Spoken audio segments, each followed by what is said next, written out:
¿Qué tal? Muy buenos días a todos. Espero me escuchen por ahí. Muchas gracias por estar con nosotros. Health for Better Neuroscience les da la más cordial bienvenida. Muchas gracias por acompañarnos. Daremos inicio a la sesión. Hoy nos acompaña por orden de participación el doctor Ricardo Zaraco del Instituto Nacional de Psiquiatría y el doctor Daniel San Juan del Instituto Nacional de Neurología y Neurocirugía. Muy buenos días a todos. Recuerden, todas las preguntas las pueden poner en el chat de manera privada hacia HFB Neuroscience o en el chat grupal. Buenos días, doctor Daniel San Juan, ya estamos por aquí, entonces podemos comenzar.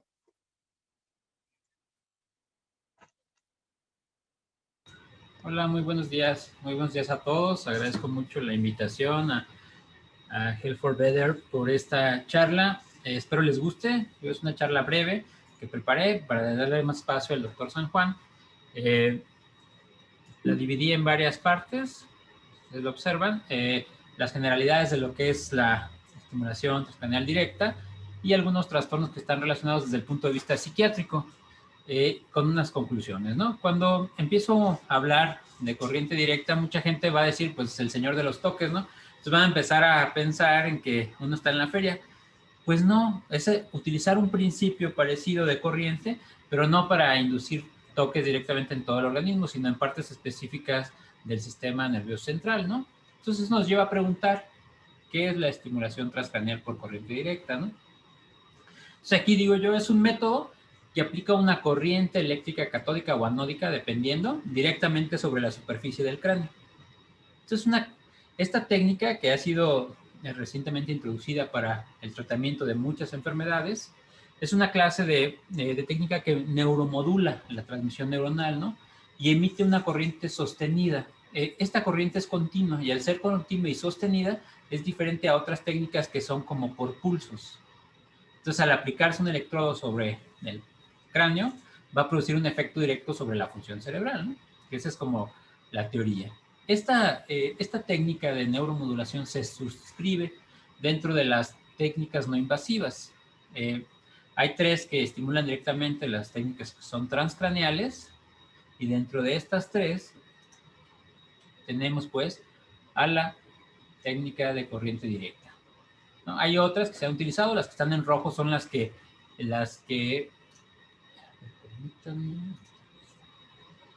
están en rojo son las que tienen efectos proconvulsivos.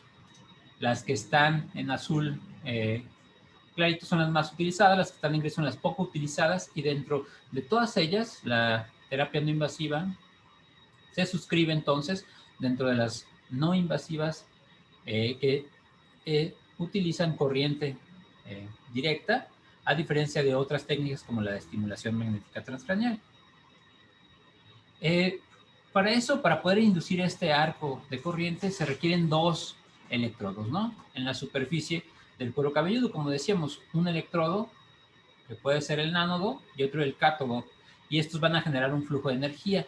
El voltaje es muy bajo, el equipo utiliza una pila de 9 voltios, de esas con las que uno jugaba a ponerse en la lengua para darse toques. Entonces es una corriente como una corriente que es un voltaje bajo porque no daña, ¿no? Pero es un voltaje continuo, que esa es una de las grandes como virtudes que podemos observar en esta técnica, ¿no? Entonces se administra esta corriente directa a una amplitud baja, que va desde 0.5 hasta 2 miliamperes.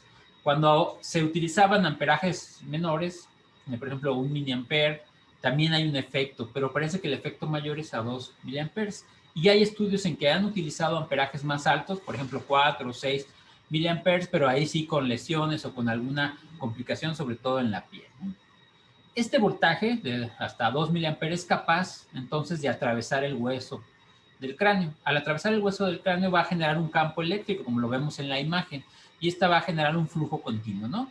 El cual va de 0.3 voltios por minuto, más o menos a 1 miliamperaje ya dentro de la corteza encefálica. Entonces es una técnica muy novedosa que lo que intenta hacer es producir una corriente que induzca un cambio o la posibilidad de un cambio de que mueva el potencial de reposo, o sea, que llegue a generar un potencial de acción. Aunque la corriente directa no genera un potencial de acción, directamente lo que hace es favorecer a que éste aparezca. Entonces va a haber dos grandes puntos que tenemos que destacar. La estimulación del ánodo, que sería la que ustedes ven en la primera imagen, y esta favorece la despolarización neuronal, o sea, va a favorecer que sea estimulante. Y la del cátodo, que esta estimulación va a favorecer la hiperpolarización. Por lo tanto, va a reducir el aumento de la excitabilidad cerebral. Esto es básicamente, por eso se usa de un lado o del otro, ¿no? Buscando si lo que se quiere es despolarizar esa área o hiperpolarizar.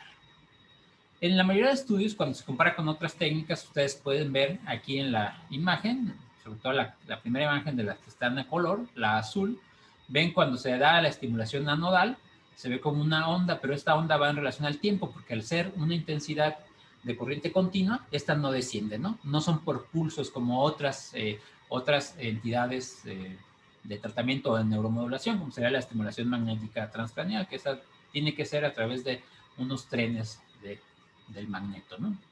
Entonces, ustedes ven, uno hace los estudios basados en la preevaluación antes de la aplicación, durante la aplicación y después de la aplicación. En la guía que vamos a referirnos adelante, lo que se observa es la mayoría de estudios son después de la estimulación, o sea, llega, se hace una basal, se da la estimulación y luego viene una evaluación que puede ser inmediatamente o a varios días, semanas después, ¿no?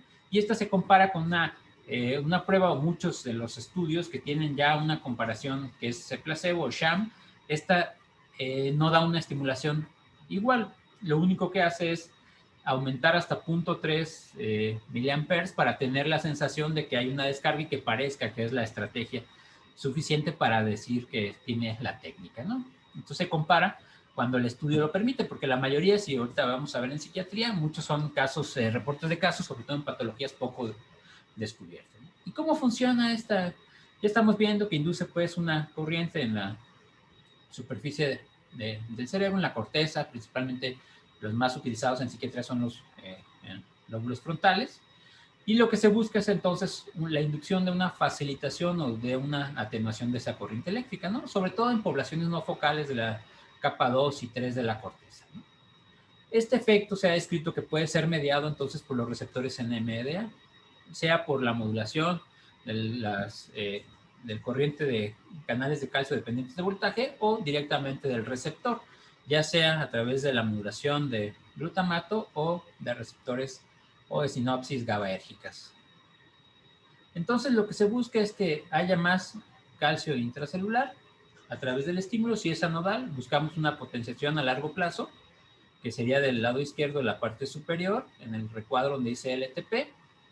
Y si es catodal, entonces buscaríamos una depresión a largo plazo, o sea que esa hiperpolarización dure más tiempo, ¿no? Entonces estos mecanismos que subyacen a la aplicación de la técnica, pues básicamente intentan modificar la corteza cerebral o la excitabilidad que ocurre en la corteza cerebral a través de la corriente eléctrica para fomentar la plasticidad neuronal, ¿no? Entonces, al buscar esta plasticidad, el cerebro empieza a desarrollar o nuevas sinapsis, o nuevas vías, o nuevos vínculos, o nuevas modulaciones dentro del sistema nervioso central. ¿Por qué? Pues porque va a haber, como veíamos, procesos que se potencian o que depriman pues, la acción de estos grupos neuronales. Curiosamente, se habla de modulación del sistema nervioso central o de modulación de grupos neuronales porque no provoca per se un potencial de acción, sino lo que hace es favorecer a que la carga vaya aumentando para que pueda dispararse ese potencial de acción, pero no es directamente que dispare el potencial de acción, como veríamos en técnicas más como con unas corrientes más intensas, como sería la terapia electroconvulsiva, ¿no? Entonces, directamente se dirige al cerebro para pasar a través de la estructura craneal y ofrece un enfoque que podríamos llamar racional para intentar modular pues, cierta disfunción que creemos que existe en las patologías mentales o en otras patologías, ¿no? Esto limita pues un efecto a nivel corporal, más bien es focalizado a ciertas áreas o ciertas regiones encefálicas. Por eso la plasticidad buscada y la excitabilidad pues van a modificar estas patologías o teóricamente vamos a intentar reajustar o reequilibrar el sistema neuronal a través de la búsqueda de nuevas vías o de buscar el equilibrio en estas vías que se consideran anómalas, ¿no? Por lo tanto, la plasticidad y las alteraciones de la actividad cortical van a verse modificadas por la influencia de esta energía. Entonces, va a haber excitabilidad para fomentar el aprendizaje, formación de la memoria, que puede ser potenciada por esta técnica. Incluso se ha intentado buscar para los que tienen problemas de deterioro cognitivo leve, incluso fomentar que la persona tenga más capacidad cognitiva, o mejorar, por ejemplo, la retención en algunas personas que les cuesta trabajo o que tienen problemas de memoria inmediata, etcétera. Entonces está explorando para buscar modular pues estas respuestas cognitivas en el sistema nervioso central. Hay algunas particularidades que pueden limitar o afectar el flujo de la energía a través del cuero cabelludo hacia el cerebro, y una puede ser desde el espesor del cabello. La persona que tiene mucho pelo pues tendría más problemas para que este flujo sea continuo, cosa que yo afortunadamente no padezco. La cantidad de sudor en la piel, las personas que sudan mucho también pueden dificultar la transmisión de esta corriente que pase directamente. En la superficie de la almohadilla, porque antes se usaban almohadillas muy pequeñas y ahora ya se ha calculado pues el grosor, ya sea cuadradas o circulares. El tamaño de la cabeza, para ubicar bien según utilizando la referencia del sistema 10-20 del electroencefalograma, así como el espesor del cráneo, el espesor de los tejidos, la propia grasa subcutánea que puedas haber, incluso la densidad y el flujo del líquido cefalorraquídeo, hasta como la topografía, la cual puede ser morfológicamente distinta, ¿no? Que haya alguna anomalía o haya alguna morfología particular en cada individuo, ¿no? Así como el estado cortical previo y los niveles, sobre todo, de GABA o niveles GABAérgicos. Hay un solo estudio que marca que puede existir problemas en el ciclo menstrual y que dependiendo en qué tipo de la fase se aplique, que eso puede modificar el resultado. Es solo un estudio, les recuerdo, ¿no? También la edad, la genética, principalmente en trastornos psiquiátricos graves como esquizofrenia. El estilo de vida parece favorecer también que esta actúe, sobre todo si es una persona que tiene un nivel educativo más alto, o que durante la intervención pueda tener alguna actividad cognitiva. Y hay otros que pueden limitar el flujo, por ejemplo, el uso de sustancias, que la persona utilice nicotina o cocaína durante el estímulo, ¿no? Así como la personalidad. Entonces, viendo estas generalidades, nos enfrentamos a una técnica muy interesante que nos provee de ciertas características. Entonces, una vez que se descubre y se empieza a estudiar, yo les voy a mencionar, al menos en los 5 trastornos psiquiátricos, en qué se ha utilizado, basándose en la última guía, en la guía que acaba de salir, que es esta, de Fregni y del Centro de Neuromodulación, el trabajo del Centro de Modulación, que ya está publicada y que viene pues a actualizar la guía que aparece en 2017. Y las enfermedades neurológicas pues les dará el doctor San Juan, ¿no? Entonces les voy a presentar así en tablas. Yo sé que a veces las tablas no son lo mejor, pero como son muchos estudios, intenté sintetizar lo más importante de los estudios, y desde la primera columna ustedes pueden observar al autor. Estos son los autores, seguido de la N de ese estudio, donde está ubicado, según el sistema 10-20, el ánodo o el cátodo del sistema de conducción, el número de sesiones, la terapia, si recibió terapia adjunta o algún paradigma durante la intervención, y el resultado, si es positivo o negativo para la patología que estamos evaluando, así como la última columna, la clase del estudio, ¿no? La mayoría son clase 2 en trastorno depresivo mayor, que es el primero, si hay algunos estudios clase 1 que vamos a revisar. Entonces, de manera informativa, ustedes observan que uno de los primeros estudios de Bogie utilizó 40 sujetos de experimentación, utilizó el ánodo en el occipital izquierdo y el cátodo en el supraorbital derecho, aplicó 10 sesiones sin terapia adjunta y no hay un resultado positivo para la técnica, así tampoco el estudio de Nord, pero aquí ya utiliza el ánodo en el F3 y el cátodo en el F4, que son los más utilizados para el trastorno, los que están indicados para el trastorno depresivo mayor. Aquí fue semanal la sesión y duró de 7 a 8 semanas. Se intervino pues a las personas con un paradigma de memoria de trabajo, el NVAC, y con intervención de terapia cognitivo-conductual, lo cual da, según los autores de la guía, un efecto de cielo, ¿no? Otro estudio es el de Bigot. Este es muy interesante porque utiliza mujeres embarazadas, 17 mujeres embarazadas, que tenían un cuadro depresivo, y aquí sí hay, a las 4 semanas, sí tuvo un efecto positivo y es en una población especial, lo cual nos da que es una técnica segura para esta población, ¿no? Hubo, inmediatamente después de que terminó, hubo un resultado negativo. Blumenberg, con 24 sujetos, utiliza las mismas áreas específicas a 15 sesiones sin que haya una intervención conjunta y hay también un resultado que no es positivo. Brumoni, que es tal vez uno de los que más evidencia ha arrojado en depresión, observamos que en este estudio con 40 sujetos del 2014, los mismos sitios de ánodo y cátodo, a 10 sesiones, pero aquí utiliza terapia cognitivo-conductual, entonces no logra discernir, según la conclusión de ese estudio, si hay este efecto que les decía de cielo o que esté mal pareado los sujetos, ¿no? El resultado no es positivo, es negativo, y observamos pues que se usa el Hamilton y el de Beck para depresión. Asimismo, en los otros dos, el resultado de Salen y Hatt, este sí es positivo, sigue a 24 sujetos de investigación, no hay una terapia junta, lo da a 10 sesiones y hay una mejoría en puntuaciones totales del Hamilton y del Beck. Mayur, en otro estudio, con 16 pacientes, a 10 sesiones también, aquí lo combina o intenta compararlo con la terapia electroconvulsiva, lo cual es una combinación algo artificiosa, no hay resultados que podamos llamar positivos en este estudio. Si seguimos, el trastorno depresivo mayor es el que más estudios tiene, al menos en psiquiatría, para hablar de esta técnica, ¿no? Luego sigue Brumoni, que vuelve a publicar en el 2013 una muestra más grande con 120 sujetos. Utiliza igual las áreas más utilizadas, que es F3 y F4. Utiliza más sesiones, 12 sesiones, que son 10, o sea, 10 días seguidos más, una cada 2 semanas, ¿no? Aquí, curiosamente, se hace ya, hay una comparación con sertralina y placebo y se observa una mejoría. Es un estudio de clase 1, o sea, tiene mucho más sujetos de investigación, están aleatorizados, etcétera.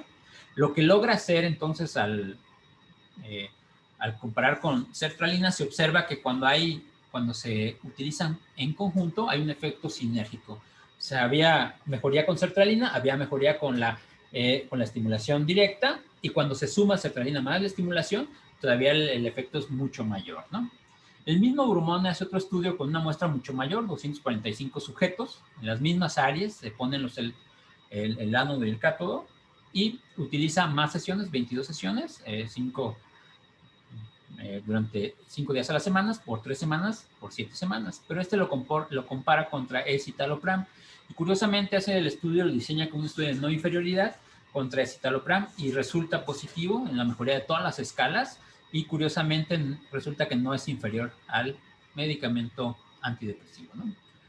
Otros estudios, como el de Law, con 40 pacientes, utiliza otras áreas de este sistema 10-20 que les decía, y alterna sesiones un día sí y un día no, incluso fines de semana, a 10 sesiones, y el resultado no es negativo en todas las escalas, ¿no?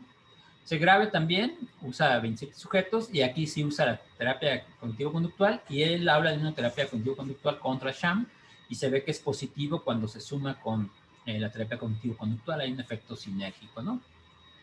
En un estudio que es un estudio también clase 1, con 64 sujetos, utiliza otras áreas específicas craneales antes del F3 y del F8, 15 sesiones, una al día, sin intervención conjunta, y mejora los síntomas, sobre todo evaluados con la escala MADRS, pero no mejora el resto de escalas que utilizó, ¿no? Para terminar, el trastorno depresivo, observamos estos estudios. Hay uno de clase 1 que es de Law, con 120 sujetos, utilizando el F3 como ánodo y el F8 de cátodo en vez del F4, como la mayoría de los que han tenido estos resultados, a 20 sesiones sin terapia junta, y no encuentra él hallazgos que sean que favorezcan la técnica, al igual que el estudio de Palm con 22 sujetos, ¿no? Aquí utiliza otras áreas, F3, pero la supraorbital, y vemos a 10 sesiones, no obtuvo el resultado que esperaba. Este es un estudio clase 3. Y Fregni, en 2 estudios previos, clase 2, observamos en 10 y 18 sujetos con las mismas variantes en el F3 y en el supraorbital, alternado, 5 sesiones alternadas, un día sí y un día no, y él observa que sí hay mejoría en los puntajes totales de las escalas. Y luego viene el de Boggio, de 40 sujetos, que utiliza las mismas áreas que el de Fregni y que Palm, en 10 sesiones, una al día, y se observa que hay una mejoría total en los resultados del Hamilton y del Beck de depresión. Y el último estudio que presento es el de Benavim, en 24 sujetos. Él lo hace 2 veces por día, mañana y tarde, por una semana, y lo compara contra escitalopram sin obtener el resultado esperado, ¿no? Entonces, estos estudios lo que nos hacen es concluir o hacer la primera recomendación de la guía, de esta guía 2020, que dice, si utilizamos pues el ánodo en el F3, según el sistema de clasificación 2020, aquí está, y es definitivamente efectivo. Y nos da un nivel A, que es la diferencia con la guía anterior, que era de 2017, que da un nivel B para depresión, ¿no? Entonces ya da un nivel A para depresión. Quiere decir que al menos hay 2 estudios de clase 1 que nos convencen, ¿no? Para trastorno depresivo mayor. Pero da ciertas orientación. Uno, que sea más de 10 sesiones y la duración tiene que ser mayor a 20 minutos, entre 20 y 30 minutos, ¿no? Hay un tamaño del efecto esperado, que es bueno, pero todavía sigue habiendo una alta heterogeneidad en los estudios. Por lo tanto, creo que aún faltan estudios para afirmar o poder prescribirlo de manera a todos los pacientes. Entonces, curiosamente, la recomendación es que se pueda utilizar, aunque todavía hay cierta heterogeneidad en los estudios, ¿no? El siguiente trastorno que toca es el trastorno obsesivo compulsivo, y aquí vemos en la mayoría de estudios son estudios de clase 4. Ustedes observan, las N son muy pequeñas. Los primeros 4 estudios son menores a 10 N. Los primeros 3 son como para ver si puede probarse, o en estos reportes de caso, probar si las personas tenían un efecto. Y si ustedes observan los primeros 2 estudios, el de Volpato, ahí no hay respuesta en la Yale Brown, y en el de Mondino sí observa respuesta en la Yale Brown, aunque hay mucha diferencia en qué área utiliza cada uno, ¿no? Bation usa 8 personas, si ustedes observan, resulta que el hallazgo es positivo, sobre todo si lo usan en el cerebelo derecho y en el área supraorbital izquierda. 10 sesiones, 2 al día por una semana, que es algo que se ha recomendado. Igual Pan, que hace la comparación con sertralina y la sinergia con sertralina, y se ve que mejora en las escalas totales, ¿no? Pero es un solo sujeto de investigación.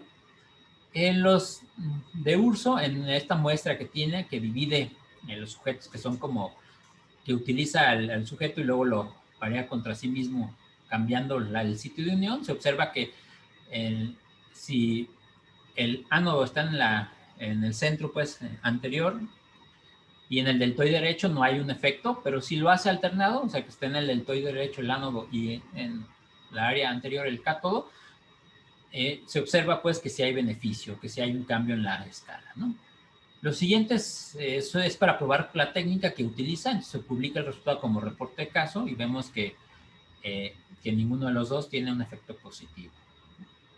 Hay otros 2 estudios, uno también con esta Naraya Naswamy del 2015, que son 2 sujetos y utiliza otras variantes, el FZ y supraorbital derecha, y observamos pues que 20 sesiones, 2 por día por 2 semanas, tiene un efecto positivo en estas 2 personas, pero cuando se contrasta contra el estudio de Gouda, que es el mismo sitio de acción, nomás que en vez de usar 20 sesiones utiliza 10, no se observa pues se observa un cambio también positivo, ¿no? Este es el estudio tal vez más prometedor, es de clase 2.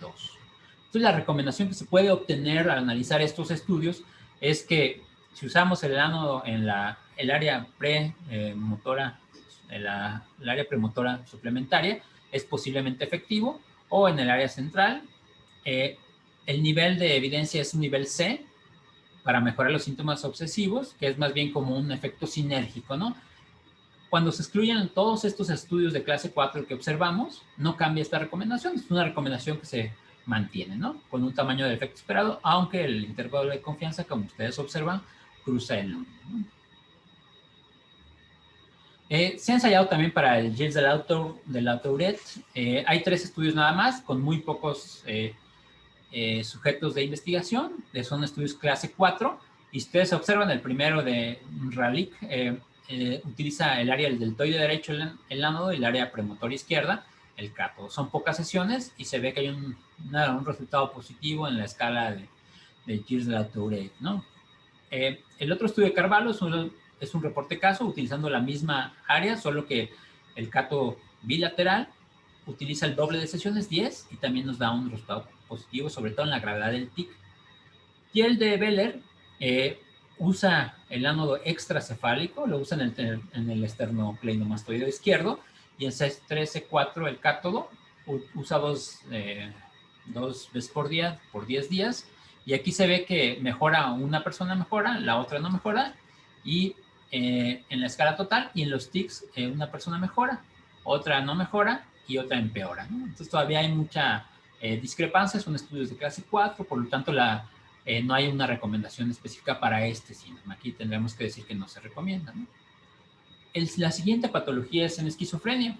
En esquizofrenia ha habido mucha evidencia, sobre todo si ustedes observan, las muestras son mayores en el caso, y todos utilizan entre F3 y FPV1. El estudio de Brunelin con 30 sujetos, 2 veces al día por 10 estímulos, o sea, unas semanas, 5 días, sin terapia junta, hay una mejoría, sobre todo la mejoría más reportadas en las alucinaciones y en los síntomas negativos de la enfermedad. Asimismo, Mondiano, hay una mejoría en las alucinaciones. Mondino nuevamente en el 2006, en otra muestra, él observa mejoría en las alucinaciones solamente. Chance en el 2008, en los mismos sitios de unión que ustedes observan, no observa mejoría.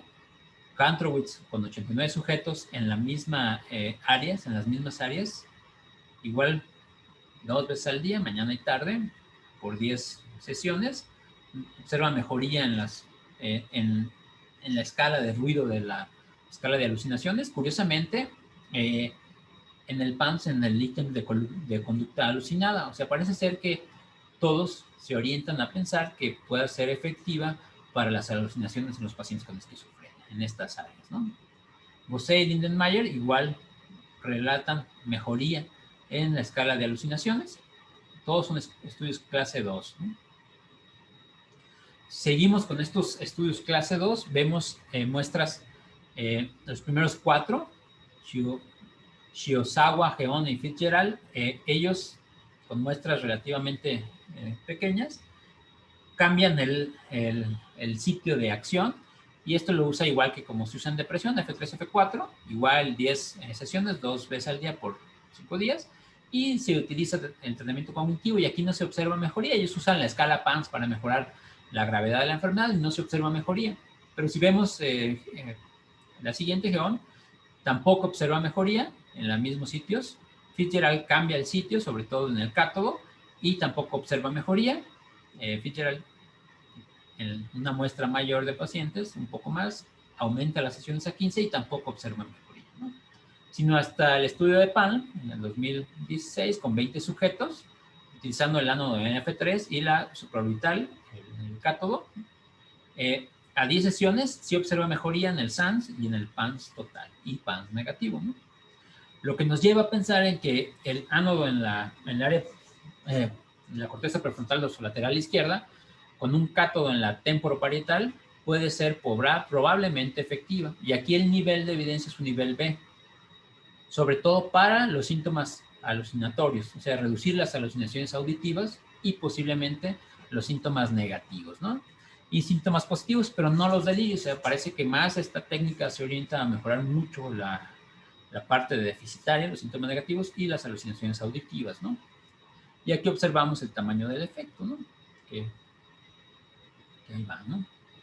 La última patología psiquiátrica que son las adicciones, y la mayoría de estudios van dirigidos al alcohol, pero en el alcohol llama la atención los estudios, ¿no? Porque son estudios de clase 3 o clase 2. Si vemos los dos primeros de Bogion en el 2008, son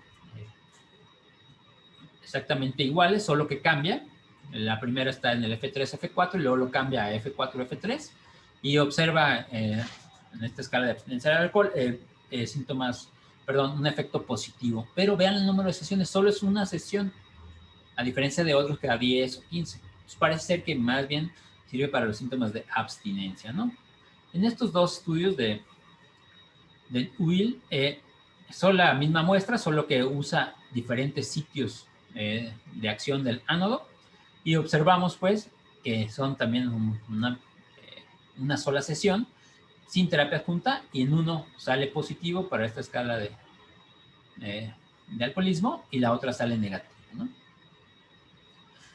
Otros dos estudios, el primero de Whitchurch con 30 sujetos, utiliza a la inversa lo que sería a la depresión, usa F4 en el ánodo y F3 el cátodo con una sola sesión, sin terapia adjunta, y él reporta pues que disminuye el ansia o la avidez o el craving por beber, ¿no? Pero no el resto de sus subescalas. Y la otra muestra de 84 sujetos de Witt-Jewitz, él utiliza el F10 como ánodo y el brazo izquierdo, ¿no? Y usa, si ustedes lo observan, usa 8 sesiones, una por semana por 8 semanas. Y a ellos se suma pues el mindfulness y se ve que no tiene un efecto en el consumo, en las escalas de consumo. Da Silva utiliza también el deltoide derecho del cátodo y el F3 el ánodo en tres sujetos, usando 5 sesiones, una por semana, sin terapia adjunta, y ve un efecto positivo, sobre todo en la avidez o el craving, ¿no?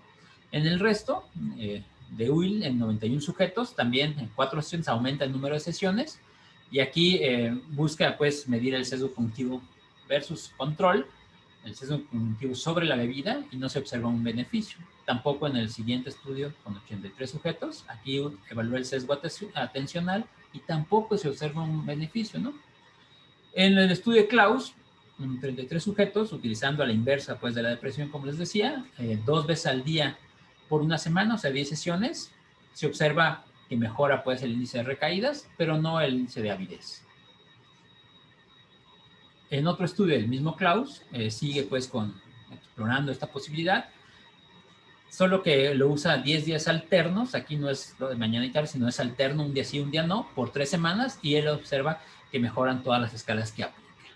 Por lo tanto, nuestra recomendación de la guía es que el ánodo en la corteza prefrontal dorsolateral derecha, con el cátodo en la izquierda, es probablemente efectiva para reducir las recaídas en el alcoholismo o la avidez o ansia o craving, ¿no?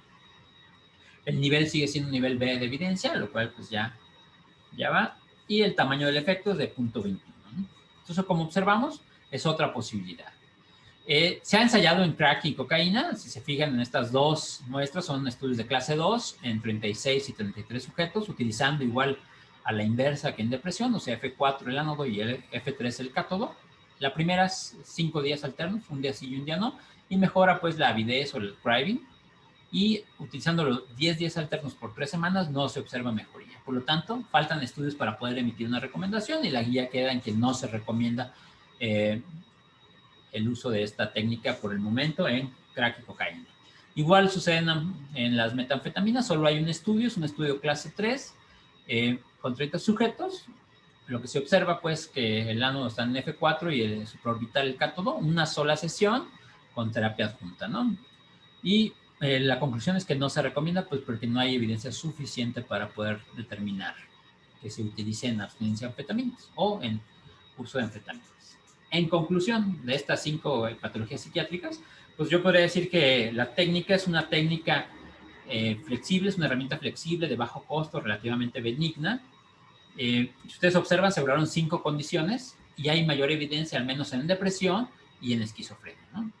En algunos estudios resulta promisoria, pero aún hay alta heterogeneidad. Lo que pasa es que conforme avanzan las investigaciones, yo creo que va a ir mejorando esta condición. Y faltan estudios clínicos para demostrar un beneficio fuera de, o off-label, ¿no? Fuera de etiqueta, fuera de prescripción, por ejemplo, en ansiedad, ¿no? Por lo tanto, aún no hay recomendaciones absolutas, pero ustedes observan el nivel de evidencia, al menos en la depresión, ya es un nivel de evidencia. Entonces, en conclusión, pues, primero es usarla a ver si funciona, y aquí la he utilizado y pues al menos no me ha quemado el cuero cabelludo. Yo creo que ha funcionado. Muchas gracias.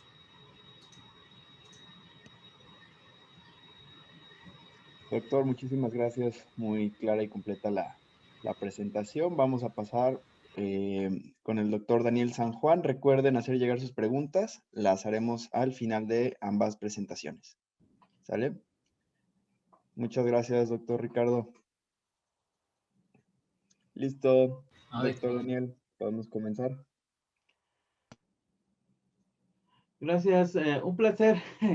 Realmente disfruté escuchando las presentaciones de la sección de psiquiatría, porque la verdad es que es muy extenso y la forma en que lo presentó de manera tan clara es fabuloso. Entonces, felicidades al doctor Sarasco por esto. Yo me encargaré de las enfermedades neurológicas. Muy brevemente va a ser una plática en realidad sobre este efecto. Y esta tecnología en realidad es emergente y hemos lidiado con la neuroestimulación ya por muchos años, incluyendo el siglo pasado. Entonces, los dispositivos de estimulación transcranial estuvieron disponibles en la era dorada de los Estados Unidos entre los 50 y los 60 y estaban aprobados para su uso para los personal de salud y no de salud. Entonces, creo que estamos otra vez reemergiendo utilizando los avances tecnológicos actuales. Pero es una tecnología que ha ido evolucionando satisfactoriamente. Sin lugar a dudas, las enfermedades neuropsiquiátricas y neurológicas tienen un costo importantísimo en disfunción, de pérdida de días o de calidad de vida, o los llamados dailies. Y las enfermedades están ordenadas de acuerdo a su capacidad de disfuncionar, siendo pues la enfermedad cerebrovascular la que ocupa el principal motivo de discapacidad mundial, desafortunadamente. Pero están todas las otras que ustedes ven enlistadas y que los costos, tanto en América como en Europa, pues son elevadísimos. Y cuando estos se combinan con enfermedades complejas como el Alzheimer, pues está alrededor de los 200 billones de dólares anuales en todo el mundo. Entonces, realmente hay un costo importante y una necesidad de desarrollar terapias. Como se mencionó, esta es la cita que yo recomiendo que puedan consultar. Me parece que está gratuita para descargarse en el sitio de la Biblioteca Nacional de los Estados Unidos. Y todos estos niveles de recomendación son muy importantes porque nos dan un peso de la evidencia científica que existe. Ya se mencionaron aquí las clases de estudios que fueron incluidos y los niveles de evidencia A, B y C o sin evidencia. Entonces, esto es metodológicamente relevante, pero más o menos se sigue lo mismo en muchas guías, ¿no? Entonces, hay que recordar que las enfermedades neurológicas hoy en día están consideradas como una enfermedad de redes neuronales. Entonces, así es como debe también aplicarse la terapia. Existen ya formas o protocolos para administrar una corriente eléctrica y poder predecirlo. Desde el punto de vista de las matemáticas y la física, es posible diseñar o personalizar a veces un tratamiento y decir, esta va a ser la distribución que va a tener dependiendo de todas estas capas que va a atravesar. Sin lugar a dudas, el cráneo ofrece la mayor resistencia y probablemente uno piense que es homogéneo, pero hay muchas enfermedades o en neurocirugía, cuando no hay cráneo o cuando es muy delgado, en el caso de los niños, pues que estos parámetros tienen que cambiar. Se mencionó muy claramente cómo era el mecanismo de acción y cuando uno se mete a la biología molecular, pues en realidad resulta que todo lo que ya conocemos previamente y lo que estamos aprendiendo, pues tiene que sumarse porque muchos de los tratamientos de neuromodulación ya aprobados por las agencias regulatorias no tienen un mecanismo muy bien definido o no está completo. Lo mismo pasa con la estimulación eléctrica transcranial. Hay que recordar que estamos ante un dispositivo y por lo tanto no está sujeto a las mismas reglas que lo hacen los estudios con biomoléculas nuevas. La primera aplicación importante en neurología y que es como de la medicina en general es el dolor. Existen ya estos tratamientos aprobados para el tratamiento del dolor. Ustedes pueden ver que muchos son invasivos y bastante efectivos, como la estimulación cortical directa o epidural, el colocar un estimulador cerebral profundo, la estimulación que se utiliza de manera periférica para el tratamiento de dolores neuropáticos o incluso la acupuntura. Entonces, aquí están las recomendaciones de la Federación Europea de las Sociedades Neurológicas. En este caso, una de las primeras aplicaciones usando esta terapia, pues es en migraña. Entonces, ustedes ven en este ensayo, que está en esta guía, que incluye 50 pacientes con migraña con y sin aura, que son refractarios al tratamiento farmacológico. Se aplican estos ánodos grandes, de 35 centímetros cuadrados, en el hemisferio dominante y el cátodo en la región contralateral. Y ustedes pueden observar fácilmente en las gráficas cómo hay una disminución en la intensidad del dolor, en la duración, en la ocurrencia, en el uso de triptanos y el consumo de analgésicos, que es más o menos la mitad. Es decir, hay una reducción significativa si uno piensa que tienen tantos dolores de cabeza por día, ¿no? O casi le duele todo el día. Esto se puede explicar similar a lo que haría la terapia magnética, es decir, que la onda de despolarización propagada, la cortical splitting depolarization, es bloqueada en un punto y por eso es que ya no se disemina. Por lo tanto, tendría una acción central en desensibilizar o bloquear la acción de esta onda que se va propagando en la migraña con aura. Migraña sin aura es un poco más difícil de explicar en esta teoría, pero se siguen los mismos principios de desensibilización central. En este otro escenario que es el dolor post-evento vascular cerebral, que realmente es todavía peor tener un evento y después desarrollar dolor porque están las extremidades ya ahora espásticas o posiciones anormales, o porque hay un evento central de dolor, es decir, una afección al tálamo o a la corteza somatosensorial, también se le puede administrar la terapia. Este es uno de estos estudios en donde se comparan darle una terapia con un protocolo estándar de 20 minutos utilizando 2 miliamperes y vean cómo está en la región anodal. Y se pone en la región supraorbitaria para que no haya digamos, un área que pueda tener cambios porque el flujo de corriente es continuo. Entonces, ustedes pueden ver que los parámetros, ¿no?, de seguimiento inmediatamente después, a la semana y 2 semanas, hay ciertas modificaciones. Estas modificaciones son evaluadas de manera cuantitativa a través de la temperatura de la piel o sensitivas y se puede observar estas mejorías. Otro escenario que es combinado es la fibromialgia. En la fibromialgia, pues como sabemos, no es tan fácil de determinar y además no hay biomarcadores. Se hace este ensayo, estudio clínico aleatorizado, doble ciego, ¿no? Más o menos se hace un protocolo similar al previo y ustedes pueden ver cómo se separan muy fácilmente las escalas cuando tiene el grupo activo versus el que no lo tiene. Entonces, a estos pacientes se les dieron 10 sesiones, o sea, las 2 semanas, de lunes a viernes, 2 semanas descansando sábado y domingo, y produce un alivio de dolor y mejoría. Eso se hace sobre la región M1, ¿no?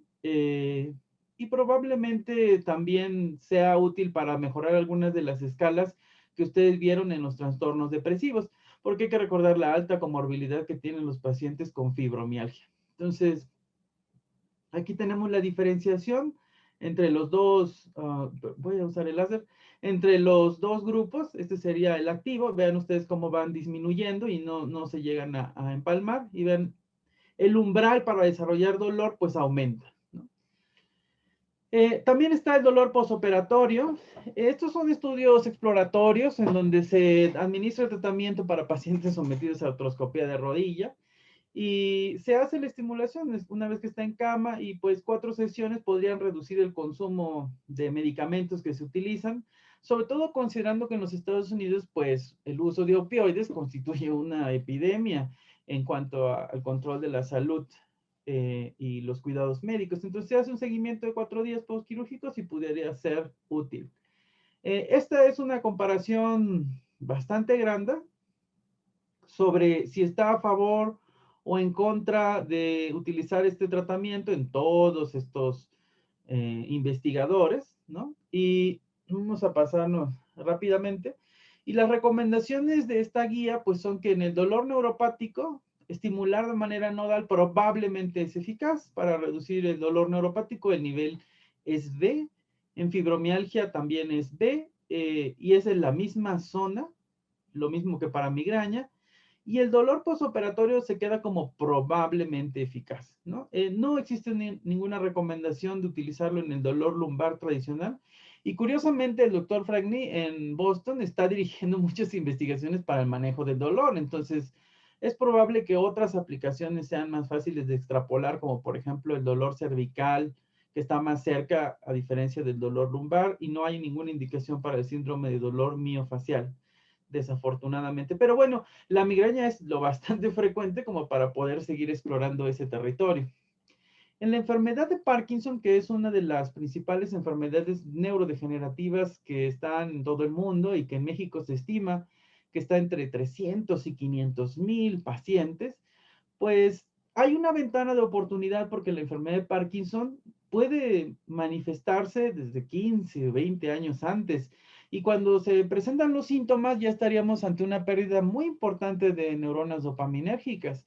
Entonces, es posible que se pueda en diferentes etapas administrar la terapia. Como en toda enfermedad neurodegenerativa, entre más tarde sea la intervención, los resultados van a ser menos evidentes o no hay cambios.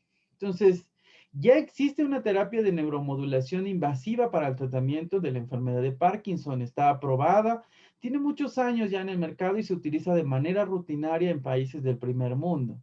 Sin embargo, pues no está disponible por los costos o los sistemas de salud en todos los países y requiere una infraestructura bastante compleja para administrar estos dispositivos con una elevada precisión milimétrica en los núcleos subtalámicos o el globo pálido.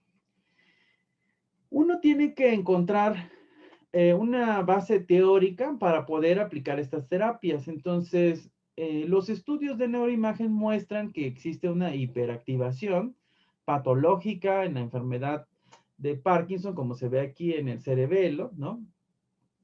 Y también en la región M1. Recuerden que el M1 fue utilizado mucho para el dolor. Entonces, una vez que uno encuentra este desbalance de la función, es ahí donde se tiene que tratar de poner, si el ánodo es excitador y el cátodo es inhibitorio, pues uno puede proponer estos como zonas de tratamiento o targets. Entonces, así buscamos también que la neuroimagen, que los estudios de PET, etcétera, nos digan en dónde están las alteraciones más importantes de la función. Aquí, por ejemplo, hay regiones como el frontal superior izquierdo, el parietal, que están alterados. Entonces, y se ven aquí en las imágenes. Estos serían los lugares en donde hay que administrar la terapia pensando en que, bueno, ahí se controla la marcha, el movimiento, la planeación del movimiento, etcétera. Entonces, es por eso que la administración de la terapia puede ser en esos lugares, en este caso, en un ensayo clínico para los pacientes que tienen el congelamiento de la marcha. Y vean, hay 20 pacientes reclutados en este estudio, donde se dieron 3 sesiones sobre la región M1 y región prefrontal dorsolateral izquierdo. Y además hacen la comparación de que si solamente se estimula en M1 o se hace un multitarget, que es múltiples electrodos, una configuración laplaciana, pues ven ustedes cómo empieza a cambiar el efecto. Es más notorio que se haga en multitarget, que es como una tendencia, ¿no? Y que no ocurre eso cuando solamente se da el placebo. Entonces, es posible que esta terapia sea capaz, pues, de mejorar estos patrones, la función ejecutiva y la marcha, porque desafortunadamente no hay muchas terapias para un paciente con enfermedad de Parkinson y que le dé este congelamiento mientras está caminando. Entonces, ellos, los autores propusieron este estudio y ustedes pueden ver cómo está la terapia antes y después. Antes de la estimulación está en un lado de su pantalla y después. Sí, después de la estimulación. ¿Qué edad tenía? ¿Dijeron?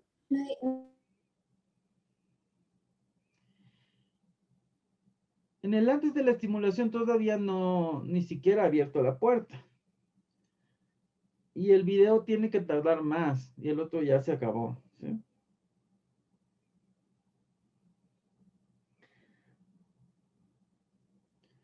Los efectos que se ven y los colegas que han comentado es que es transitorio, es una sola sesión, pero que mejora. Hay pacientes que esto realmente es incapacitante. Entonces, he ahí que son candidatos para las terapias de neuromodulación. Aquí tenemos otro. ¿Cuál es su nombre completo? María Teresa Flores Segura. ¿Y cuándo empezó su enfermedad? ¿En qué año? En el 17 a fines de mayo, principio de febrero.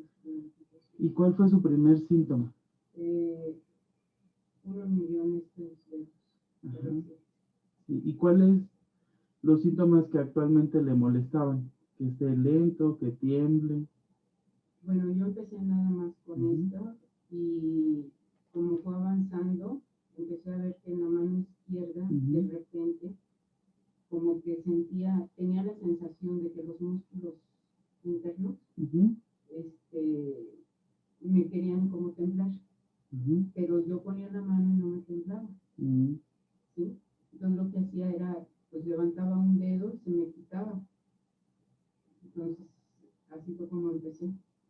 Y con la terapia, ¿qué es lo que ha notado que ha ganado? Pues quizá se ha retrasado todo Ajá. esto Sí. con la ayuda de medicamentos Sí. y pues ahorita aparentemente he estado Ajá. controlada, Sí. estable. O sea, no tiene los temblores. Los presentaba ocasionalmente. Ajá. ¿Y la velocidad del movimiento No, está no, normal? sí, no es No tiene problemas rápido. para caminar tampoco. Hasta ahorita no. Ok, por favor. Levante los Para brazos adelante. así. Ujú. Ahora abrir y cerrar las manos. Ujú. Ahora así, nada más. Ahora su pierna, vea, la derecha, hágale así. Muy bien, ahora la otra. Ujú. Ahora hágale así, me dio una punta y un talón. Punta y talón, como un baile. Ahora la otra. Entonces, las sesiones pueden brindar estos beneficios, sobre todo cuando son etapas muy ¿Cuál tempranas. es su nombre? Entonces, claro que también hay componentes no motores de la enfermedad de Parkinson, entonces puede mejorar también la función de la fluidez, pero no se recomienda hacer solo una sesión, porque entre más sesiones y tratamientos conjuntos se tengan, pues es mejor. Entonces, aquí tenemos este otro, ¿no? Cruzado, donde sea el ánodo en el F3, ¿no? Y el cátodo en FP2, y se obtienen diferencias en los efectos que se tengan, ¿no? Se pueden combinar con otras terapias como esta, con el entrenamiento cognitivo, y también pues es mejor tener dos terapias juntas y mejoran algunos índices como este que es el inventario de depresión de Beck, ¿no? A los 3 meses de seguimiento comparado con el placebo, ¿no? Entonces, son estudios que nos permiten ver que los síntomas depresivos también se reducen, pero que también puede mejorar la cognición asociada a la enfermedad de Parkinson, ¿no? Entonces, pudiera haber mayores cambios, ¿no? Sobre todo en estas funciones en donde se coloque el ánodo. Sí, eso es muy importante. Entonces, las recomendaciones son que estimular en estas tres regiones, la M1, el premotor y el área motora suplementaria, es probablemente efectivo para la función motora, pero la estimulación prefrontal, ¿no? Pues no se recomienda que sea ahí para tener el efecto motor, o sea, hay que hacerlo más adelante.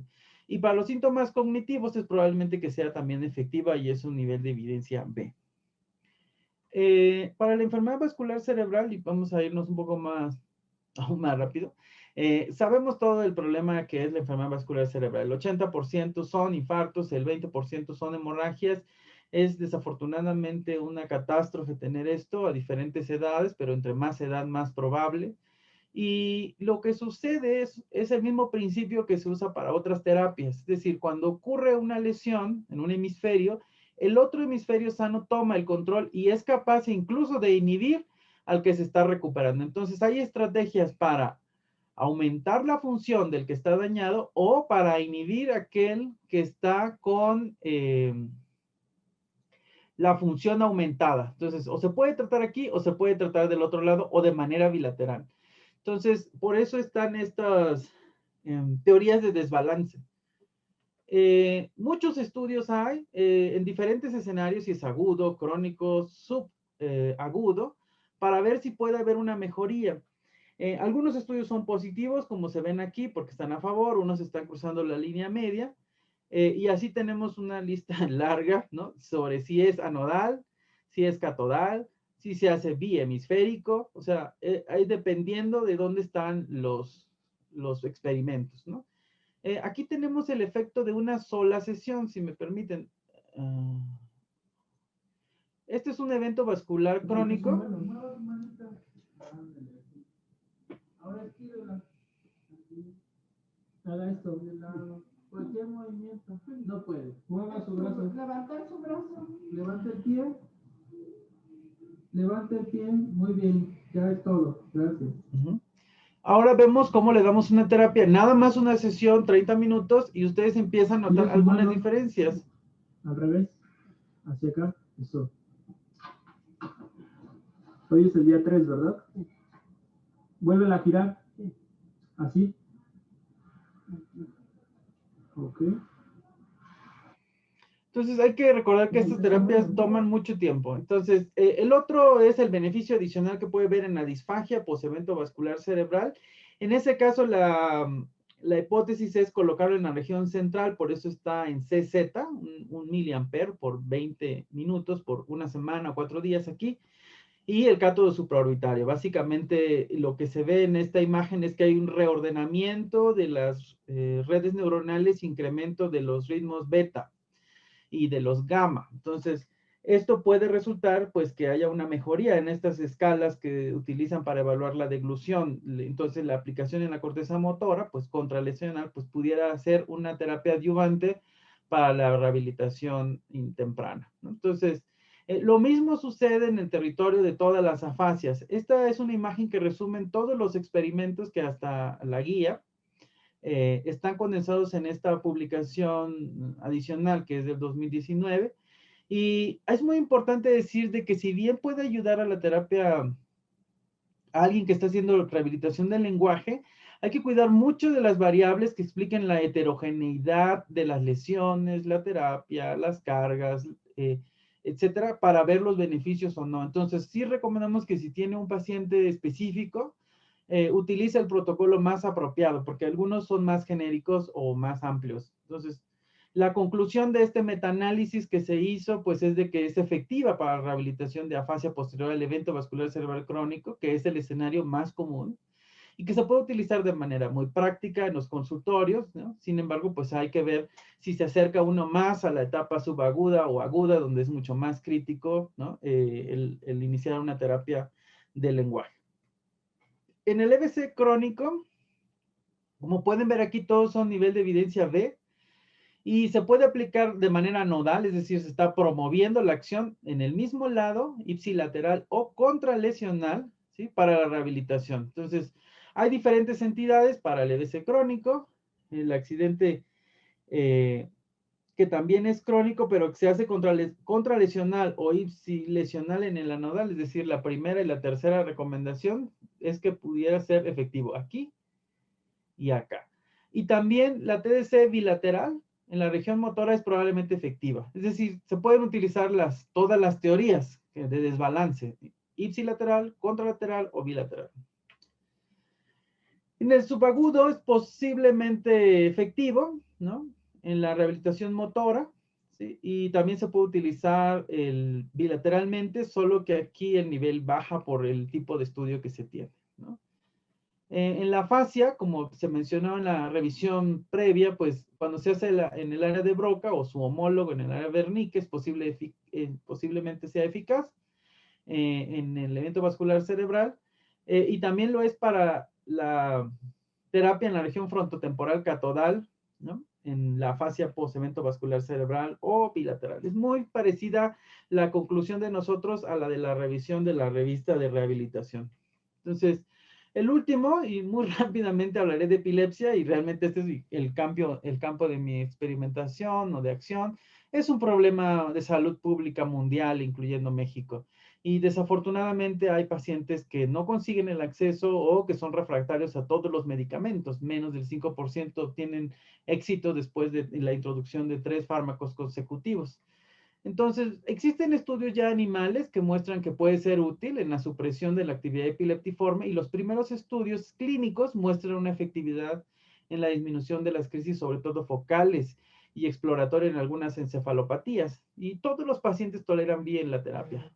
Entonces, nosotros iniciamos aplicándolo en Rasmussen, que es el peor escenario de una encefalopatía, dándole durante todo una hora, una sesión de 2 miliamperes, y observamos cómo se modificaba la libertad de crisis, pero solo son 2 pacientes, pero es el primero en el mundo.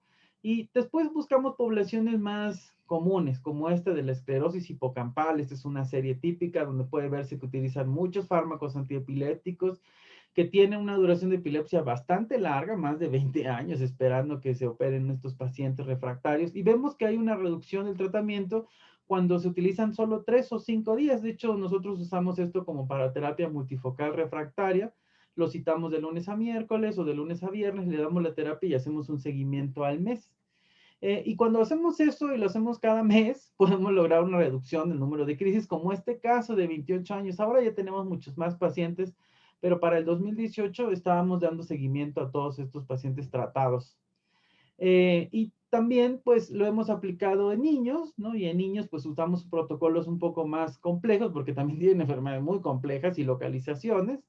Y vemos una reducción del número de crisis más o menos del 44%. Aquí ven ustedes estos cambios de las frecuencias, ¿no? Con respecto al basal. Y también algunas veces nos ha tocado que como son niños con epilepsia de muy difícil control, que en el momento de dar la terapia tienen la crisis. Al principio deteníamos la terapia, pero ahora ya no lo hacemos porque es capaz de reducir la terapia incluso a la duración de la crisis, similar a los estudios en animales. Es bastante seguro y no pasa nada, y lo que observamos es una reducción del 50% de tiempo en crisis. Esto ya lo publicamos, no puse aquí la cita. El efecto que se ve, y es lo último que voy a poner, es de que cuando se aplica la terapia y tenemos un corregistro de electroencefalografía, ustedes pueden ver aquí que ya empieza la actividad rápida, ¿sí? Aquí. Pero la terapia sigue inmediatamente aquí, lo aborta, y ha sucedido nada más 6-7 segundos. Entonces, sí se replica en humanos lo que se veía. Entonces, entre más sesiones se den, como el último de Yang, un estudio multicéntrico en China, pues los resultados son positivos, a diferencia del primero de Frackney del 2006, en donde fue negativo porque es una sola sesión. Entonces, es posible aplicarlo directamente en el foco epiléptico. Aquí sí hay que cambiarlo, hay que definir cuál es el mayor foco activo y aplicar la terapia. Entonces, probablemente es segura y efectiva en la disminución de las... Estamos chavos. Estamos chavos. En términos de seguridad, no hay mucho que preocuparse. Más de 7,000 sujetos han sido parte de estos experimentos, y también niños, y no hay efectos adversos graves, ¿no? Entonces, no causan ninguno de estos efectos. Ni calentamiento debajo de los electrodos, ni eleva niveles de biomarcadores, no hay edema cerebral, no hay alteraciones de la barrera hematoencefálica, y los efectos adversos cognitivos tardíos no existen. Entonces, no solamente la evidencia actual, sino de los 50 y 60 de la década pasada, del siglo pasado, y claro que si la terapia es demasiado intensa, entonces estaremos ya ante un daño por electricidad, ¿no? Muy similar a lo que ocurriría si cayera un rayo en un paciente. Entonces estamos muy, muy lejos del umbral de lesión que se puede ver en otras terapias. Pues muchas gracias. Yo aquí le corto porque si no tendremos tiempo para preguntas y respuestas. Muchas gracias, doctor Daniel. También muy, muy buena la ponencia. Felicidades a ambos. Creo que a todos nos han dejado más con la mente ávida de conocer más sobre esta técnica. Vamos a pasar a las preguntas para hacerlo muy breve. Rápido. ¿Hay experiencia de alguno de ustedes en el uso de la estimulación transcraneal con pacientes que utilicen marcapasos? Sí, no marcapasos, pero hemos aplicado con estimulador del nervio vago, que incluso está más cerca del cuello, a diferencia del otro que está en el corazón. Y estas terapias no son bastante seguras, incluso con dispositivos implantados, pero no está recomendado su uso. Los primeros estudios con estimuladores de nervio vago y con estimuladores apagados es que no causan nada. Antes se colocaba la referencia en el hombro. Cuando está en el hombro, entonces existía la precaución de, entonces, como va a circular del punto al hombro, pues no debería ser. Pero los físicos han determinado que esa no debería ser el lugar en donde se coloque el ánodo, sino que se coloque dentro del cráneo. Entonces, no hay, que yo sepa, de marcapasos, pero sí estimulación de nervio vago y otros dispositivos, y no causa daño del dispositivo ni del paciente. Doctor Ricardo, ¿alguna experiencia al respecto? No, con marcapasos no. No, pero si se hace, digo, el razonamiento sería que si se hace a nivel craneal, pues difícilmente llega el estímulo hasta el marcapasos, que pueda afectar la frecuencia, ¿no? Pero yo no tengo experiencia. Perfecto. Muchas gracias. Pasamos a la siguiente. Bueno, nos comenta de parte de Residentes Psiquiatría, leí un poco respecto a fatiga post-COVID y síntomas neuropsiquiátricos post-COVID. ¿Hay ya alguna experiencia al respecto de su parte o qué información tienen al respecto a apatía post evento cardiovascular? Si quieren, primero lo de COVID.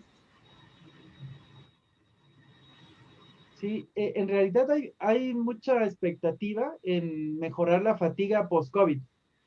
Creo que los estudios farmacológicos han sido un poco más adelantados que los de dispositivo. Entonces, aparentemente el introducir metilfenidato sería una experiencia arriesgada para la fatiga. Para TDC y fatiga no hay, excepto que los estudios indirectos para esclerosis múltiple sí han mostrado mejoría, pero es posible que la mejoría sea porque los síntomas depresivos ansiosos que tienen mejoran al aplicarlo en la región dorsolateral izquierda. Es muy interesante, pero no teníamos pacientes con COVID hace un año, entonces por Sí. eso no hay terapias, ¿no? Ok. Sí.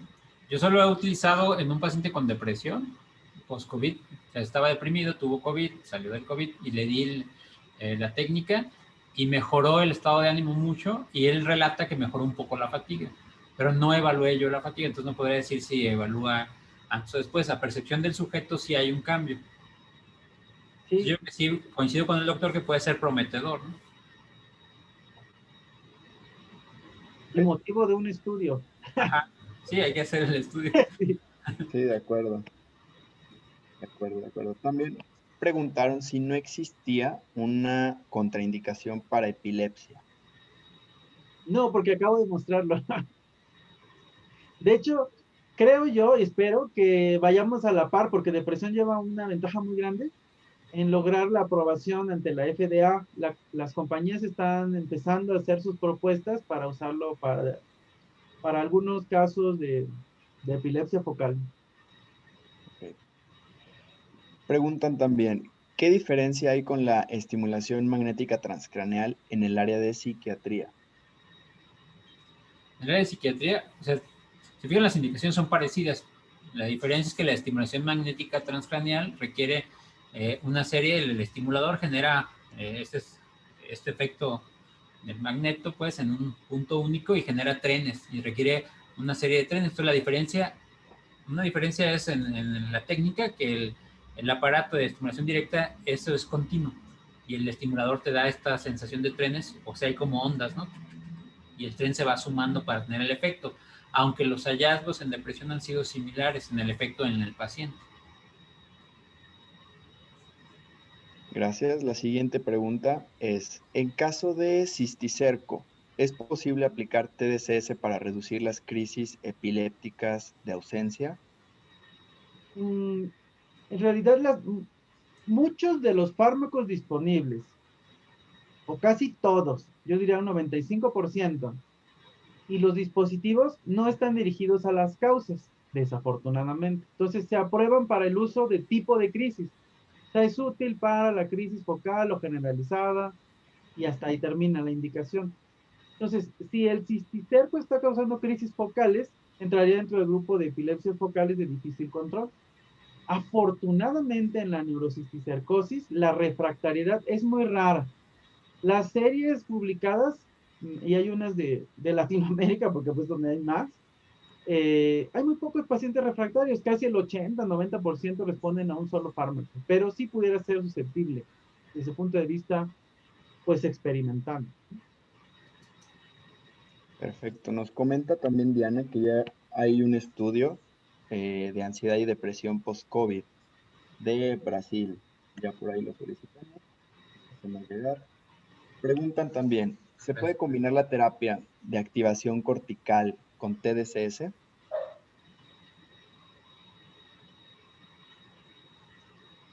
No sé, si se refiere al TEC como terapia de activación cortical, o sea, la terapia electroconvulsiva, La terapia electroconvulsiva no tendría problemas porque se conoce mucho sobre la terapia electroconvulsiva y está aprobada para su uso. Si quisiera hacer como un paso previo, que es algo que yo he hecho en dolor, o sea, le damos la terapia, vemos cómo responde, y si responde bien, es muy probable que en una terapia mucho más potente tenga un buen pronóstico y baja un poco las dudas del paciente de decir, oye, me voy a poner un implante epicraneal para dolor y no sé si me va a ir bien. Le damos unas sesiones de TDC, vemos su respuesta, entonces decimos, no, pues mire, usted responde bien a una neuromodulación eléctrica y se pasa al siguiente paso. Lo mismo pudiera ser en TEC. Simultáneamente no es posible porque el TEC es una terapia que tiene que tener un protocolo estricto de seguimiento cuando se aplica y también de seguimiento. Hacerlo en conjunto pudiera ser después del TEC, ¿no? O antes del TEC sería más seguro. Yo creo que sería un paso antes, ¿no? Sobre todo si es patología psiquiátrica, por ejemplo, en depresión, cuando se le indica la terapia electroconvulsiva, pues es depresión grave. En cambio, en la mayoría de estudios que revisamos en la guía, la depresión es leve y moderada. Entonces ahí habría una diferencia sustancial. Tal vez sí, como coincido con el doctor, a lo mejor ofrecerle la estimulación directa primero y si no, seguir con el protocolo de TEC.